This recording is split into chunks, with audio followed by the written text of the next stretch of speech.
médiathèque, musée d'art contemporain et puis salle des conférences, donc de la ville des Sables-d'Olonne.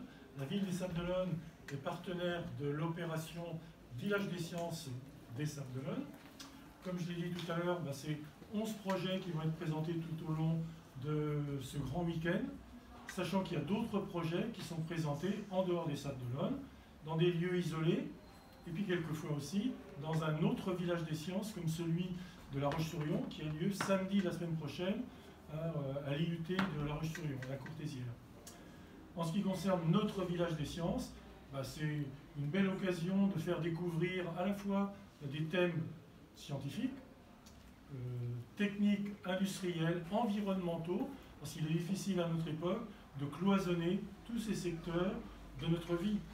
Et quand on dit développement durable, il va y avoir de la recherche pour, par exemple, permettre un peu plus de recyclage, faire de l'économie circulaire, à condition d'avoir des données scientifiques et techniques qui permettent de faire de l'économie circulaire. Et, bien sûr, tout ça va faire appel à la recherche. Et la recherche est un grand secteur, en particulier en France. On est à la pointe dans de nombreux domaines. Nos jeunes chercheurs et chercheuses ont quelquefois, on ne les retient peut-être pas assez. Là, c'est Audrey qui pourrait nous en parler un petit peu plus. Mais on s'aperçoit que souvent, pour ce qu'on appelle des post-doctorats, ils partent à l'étranger, ils sont sollicités, et quelquefois, ils ne reviennent pas. Parce que les conditions qu'on leur offre, quelque part, sont meilleures.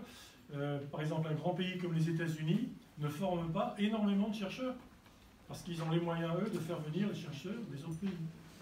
Donc, il y a des politiques comme ça. Quand on sait combien coûte la formation d'une chercheuse, si tu savais, Audrey, combien tu as coûté à notre collectivité nationale... Mais je rapporte beaucoup aussi, probablement.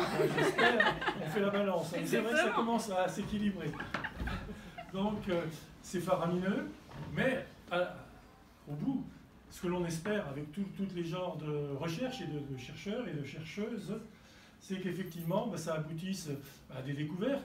Mais sachez aussi qu'en recherche, une non-découverte apporte de toute façon quelque chose. On sait que ce n'est pas la bonne voie, donc on en cherche une autre. Donc il y a forcément des fausses pistes.